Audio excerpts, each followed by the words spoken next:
నమస్తే ఉల్లా గీయాల ముచ్చట ఏంటంటే మా చిన్నోళ్ళకైతే పుట్టెంటికలు ఉన్నాయి. సో అందరు తెలిసిన విషయమే.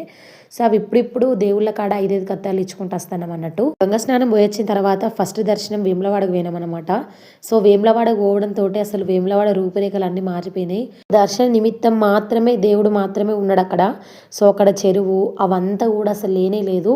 ఇప్పుడే కన్స్ట్రక్షన్ అవుతుందన్నమాట. సో ఒకప్పుడు అక్కడ చెరువు ఉండేది అన్నట్టు, తామర పూలతోటి పెద్ద చెరువు ఉండేది. సో ఇప్పుడంతా బరంతి ఊసి దాన్ని పెద్దగా చేసిర్రు. సో మేము మార్నింగ్ అట్లా 7:30, 8కి అట్లా దర్శనానికి వెళ్ళిపోయినాం అనమాట. సో అప్పటికి ఇంత ఉష్కవోతే రాలనంత మంది ఉన్నారు అన్నట్టు, గంత సర్దుబాటు అయితే లేదు మనుషులు అంటే అంత భక్తులు ఉన్నారు అన్నట్టు. సో ఎట్టకేలకైతే దర్శనం అయితే అయింది. సో మీకు అంత క్లియర్గా నేను అది ఊపెట్టలేకపోయినా, కానీ మ్యాక్సిమం ట్రై చేసిన.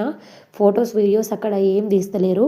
సో అందుకోసమనే కొంచెం నేను కూడా తీయడానికి ఇబ్బంది పడ్డా అన్నట్టు. సో స్క్రీన్ మీద మీకు దేవుడు కనబడే ఉంటాడు. సో దర్శనాలు అయితే అన్నీ మంచిగానే కంప్లీట్ అయినాయి. సో నాకైతే ఫుల్ కోల్డ్ అయింది అన్నట్టు. సో ఎందుకంటే ఇవన్నీ మనకు జాతరలు ఇట్లా అలవాటు లేవు కదా. సో వాటర్ చేంజ్ వల్ల, వెదర్ చేంజ్ వల్ల సో ఇక అట్లా మొత్తం హెల్త్ మొత్తం ఖరాబ్ అయిపోయింది. సో పిల్లలకైతే 5 కత్తర్లే ఇచ్చుకుంటూ అయితే వచ్చినాం అన్నమాట. సో వేములవాడని చూస్తే అసలు ఒకప్పటి వేములవాడకి ఇప్పటికైతే మస్తు చాలా డిఫరెంట్ ఉంది. సో ఇక్కడ కనబడే ప్లేస్లో మొత్తం తామర పూలతోటి ఫుల్ నీళ్ళు ఉండే. సో ఇప్పుడు మొత్తం చేంజ్ అయిపోయింది, పార్కింగ్ ఏరియా అయిపోయింది అన్నమాట.